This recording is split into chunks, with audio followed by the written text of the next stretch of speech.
Bonjour à tous. Aujourd'hui, je vais présenter un talk que j'avais déjà fait à Capitole du Libre il y a de cela 2 semaines. Concilier l'inconciliable, bâtir un produit en symbiose avec une communauté open source et un projet libre. Alors, déjà, qu'est-ce que ça veut dire ? En fait, j'ai décidé de vraiment vous raconter mon histoire et comment est-ce que je suis arrivé à l'Inagora, sur quel projet, et comment est-ce que j'ai réussi en fait à m'intégrer au sein du projet Apache James en tant que contributeur. Donc tout commence en 2015 et à l'époque déjà on voulait contribuer une solution de messagerie, donc mail, agenda, contact, communauté, etc., etc. À l'époque, ça s'appelait OpenPass. Et on avait deux problématiques en tête. La première problématique était vraiment de pouvoir passer à l'échelle. Avant, sur les solutions de messagerie qu'on avait mis en place, avec Cyrus, on rencontrait des limites quand on déployait plus de 100 000 utilisateurs, par exemple, à la gendarmerie nationale. Donc l'idée était d'investir sur une nouvelle architecture email qui permettait de dépasser ces plans de blocage. Et le deuxième vrai besoin était de pouvoir adapter le comportement du serveur de mail pour vraiment l'intégrer au sein de la suite collaborative. Donc on cherchait un serveur de mail hautement personnalisable sur lequel bâtir OpenPass. Ce serveur de mail-là, nous l'avons trouvé, c'est Apache James. Donc Apache James, c'est le serveur de mail de la fondation Apache. Un projet historique, développé depuis 2003, voire même avant, au sein d'Apache Jakarta, et qui est devenu un projet top level en 2003. Et qu'est-ce qui nous intéressait particulièrement dans James ? D'abord, c'est le fait que c'est très facile de venir implémenter de nouvelles technologies pour stocker les mails avec Apache James. Donc nous avons travaillé sur une mailbox distribuée qui se base sur Cassandra pour les métadonnées, S3 pour le stockage objet, Elasticsearch puis OpenSearch pour la recherche distribuée et RabbitMQ pour la partie messaging, implémenter les protocoles connectés sur une infrastructure stateless. Voilà. Et le deuxième gros intérêt de James, c'est que c'est écrit en Java. Il y a tout un tas de plugins. L'architecture est modulaire, donc c'est très facile de venir adapter le comportement de James en chargeant ses propres plugins. Donc voilà à quoi ressemblait l'architecture d'OpenPass. Donc vous avez ici les single page applications qui venaient se brancher directement sur les différentes solutions, sur les différents serveurs en back-end. Donc SabreDAV que on ne présente plus pour gérer les calendriers et les contacts. Le cœur d'OpenPass qui fournit un ensemble d'API REST. Et puis enfin Apache James qui gérait toute la partie messagerie. Donc là, ce qui est important de voir, c'est que c'était directement Apache James qui était interrogé par le webmail. Et donc du coup, comme on développait une solution de messagerie collaborative et qu'Apache James ne présentait pas toutes les fonctionnalités qu'on souhaitait, on a commencé à contribuer une très grosse liste de fonctionnalités directement à Apache James. Donc ça, c'était la situation en 2015 quand on a contribué à Apache James. Donc c'est super, les contributions sont acceptées, etc., etc. N'empêche, ça vaut le coup de s'arrêter un petit peu sur qui c'est qu'il y a dans la communauté. Il y a des volontaires, des hobbyistes, des gens qui contribuent entre guillemets pour le plaisir sur leur temps libre, peut-être à côté un petit peu de leur boulot de freelance. Bah ok, d'accord, c'est super, c'est très bien. Puis il y a d'autres professionnels qui ont potentiellement pas les mêmes projets, pas la même vision, pas les mêmes objectifs que moi. Et tout ce beau monde doit réussir à cohabiter au sein du dit projet libre. Voilà. Et notamment, moi, en tant que professionnel, je suis pas sur la même temporalité que des personnes qui sont volontaires. C'est-à-dire, je vais m'expliquer, mais déjà, je travaille à temps plein sur le projet. Je fais que ça, donc je suis expert très pointu sur le dit sujet. Je lis mes mails tous les jours, je réponds tout de suite dans la foulée. Et potentiellement, je vais porter les fonctionnalités qui me sont demandées par ma direction. Et je vais aussi assurer un niveau de service. Je dois assurer un niveau de service à mes clients qui est extrêmement important. Et du coup, ça diverge fondamentalement avec le hobbyiste qui fait ça un peu pour le plaisir, etc., etc.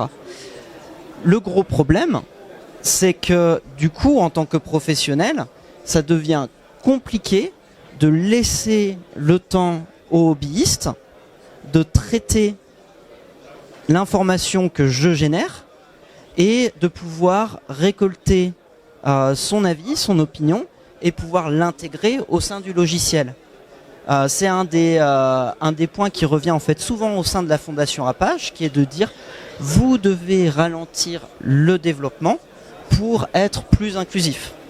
Alors on imagine tout de suite les problématiques que ça pose en entreprise quand on commence à dire il faut ralentir pour être capable d'intégrer plus de feedback.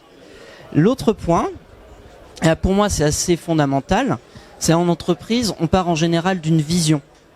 Cette vision va se matérialiser sous la forme de produits et évidemment une vision doit être singulière. On est les seuls à avoir notre vision, c'est pour ça qu'on aura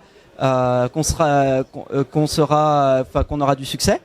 Et par définition, c'est toujours un petit peu compliqué de vouloir partager sa vision. Et donc du coup, le but, c'est évidemment d'éviter que tout ça vire à la foire d'empoigne et de réussir à définir un ensemble de règles et un cadre pour orienter ces interactions entre projets et produits au sein de la communauté Apache James et nous permettre de garder le cœur de notre produit de mail en gouvernance ouverte. Donc bien entendu, ce qu'on veut éviter, on n'a pas envie de forker Apache James. Pourquoi ? Forker, ça coûte cher. On va se retrouver à faire toute la maintenance. Ça va être très compliqué d'intégrer les patchs de la communauté, les merger avec les nôtres, etc., etc. Et puis en plus, en termes d'image,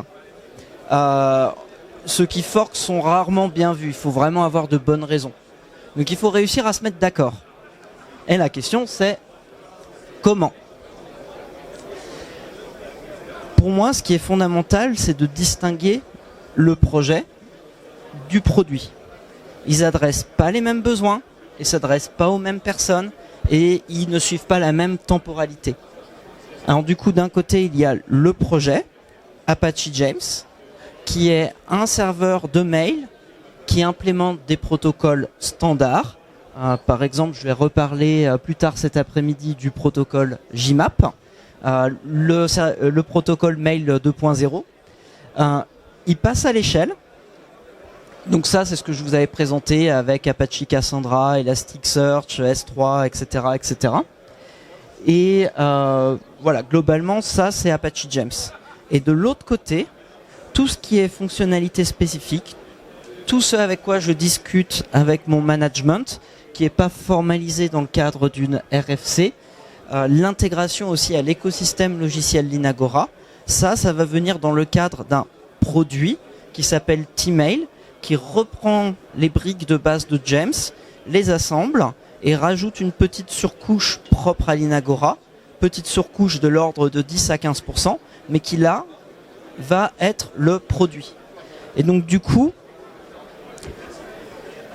ça nous permet que si on nous dit on refuse quelque chose au niveau du projet, on l'intègre dans le produit.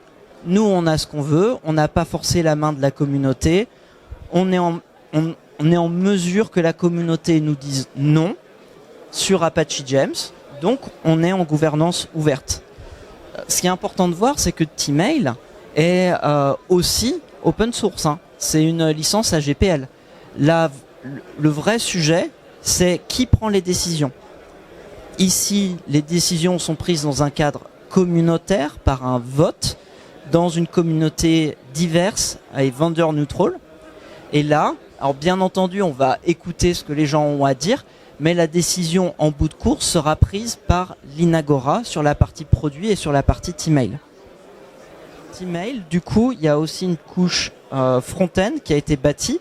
Donc c'est du Flutter, c'est du multiplateforme, c'est une expérience native en termes de mobile, iOS, Android, etc., etc. Voilà. Et du coup, je voulais juste redévelopper un petit peu comment est-ce qu'on bâtit du consensus. Alors globalement, il y a deux écoles. Il y a une école qui consiste à dire, bon, on va faire une architecture monolithique, un seul bloc, et je vais être capable de l'adapter, par exemple via de la configuration.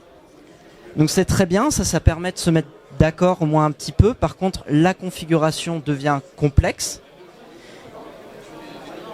Et le code aussi intègre d'un seul coup toutes les fonctionnalités, tous les comportements possibles. Et un autre pattern que j'ai vu au sein de Gems, mais aussi au sein de, par exemple, une solution d'identité qui s'appelle LemonLDAP, c'est d'avoir un comportement modulaire. Donc de dire, je permets à mon utilisateur d'écrire ses propres comportements et de le charger au sein d'Apache Gems. Et donc Apache Gems a une infrastructure extrêmement modulaire. On est capable de définir des mailets pour, par exemple, venir personnaliser le processing des mails.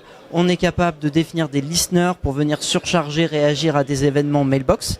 Mais on est aussi capable de redéfinir complètement l'assemblage du dit serveur de mail pour assembler son propre serveur de mail sur mesure.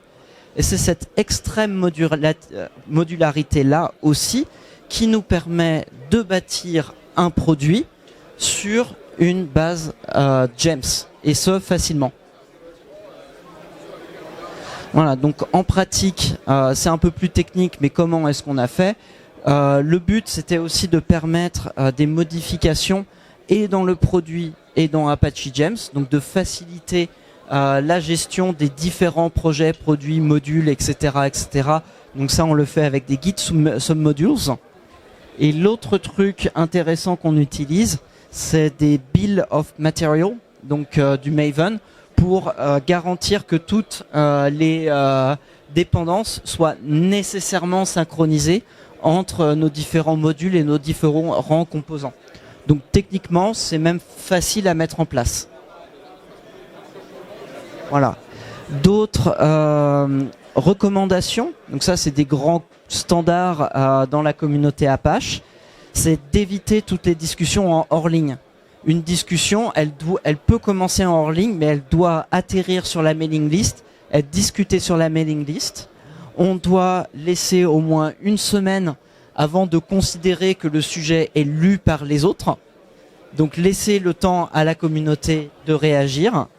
Il faut avoir une attitude ouverte où on recherche du consensus, où on propose des alternatives aux gens qui rencontrent des problématiques différentes des nôtres. Et c'est bien de communiquer aussi avant de coder, ça évite de mettre trop devant le fait accompli. Et enfin, c'est aussi bien de se présenter, qu'est-ce qu'on veut faire dans cette communauté, qui on est, pour qui on travaille, etc., etc. Est-ce que vous connaissez ces entreprises ? faut pas parler trop fort. Il y en a certains ici. Vous les connaissez? Pas la première, mais les deux autres, oui. Quels sont leurs points communs? C'est du... je sais pas. Leur point commun, c'est une question de licence. Toutes ces entreprises avaient des licences ouvertes sous licence MIT, il me semble, pour HashiCorp, ou sous licence Apache V2 pour Elastic, et ont décidé du jour au lendemain de changer leur licence pour devenir plus restrictive. Donc par exemple, avec la BSL pour HashiCorp, Business Side License, et SSPL, Server Side Public License pour Elasticsearch. Donc du jour au lendemain, on est passé d'un modèle de licence complètement ouvert, complètement open source, à quelque chose de beaucoup plus restrictif et qui techniquement ne permettait plus, par exemple, d'utiliser Elasticsearch au sein de Apache Gems. C'était légalement impossible. Ces décisions-là ont pu être prises à cause d'une notion qui est la gouvernance. Qui prend les décisions? La licence ne suffit pas en tant que consommateur à vous protéger. Il faut aussi s'intéresser à qui possède la propriété intellectuelle et qui est capable de prendre des décisions. Et si la réponse est une entreprise, vous vous mettez en danger, vous prenez un risque. Si la réponse est une grande fondation de logiciels libres qui est vendor neutral, là, vous pouvez faire une confiance aveugle à la dite fondation, il n'y aura pas de changement de la licence, tout va très bien se passer. Donc du coup, au sein de la fondation Apache, on a tous à cœur, bien qu'on la définisse tous différemment, The Apache Way, la voie Apache, qui s'appuie sur l'open source, sur des décisions ouvertes et sur des décisions ouvertes. Et donc du coup, globalement, en choisissant T-Mail, en choisissant les solutions mail de l'Inagora, vous vous appuierez à plus de 85% sur du code en gouvernance ouverte, avec juste une légère sous-couche dont la gouvernance est propre à l'Inagora. Eh ben, je remercie mon auditoire attentif. Merci.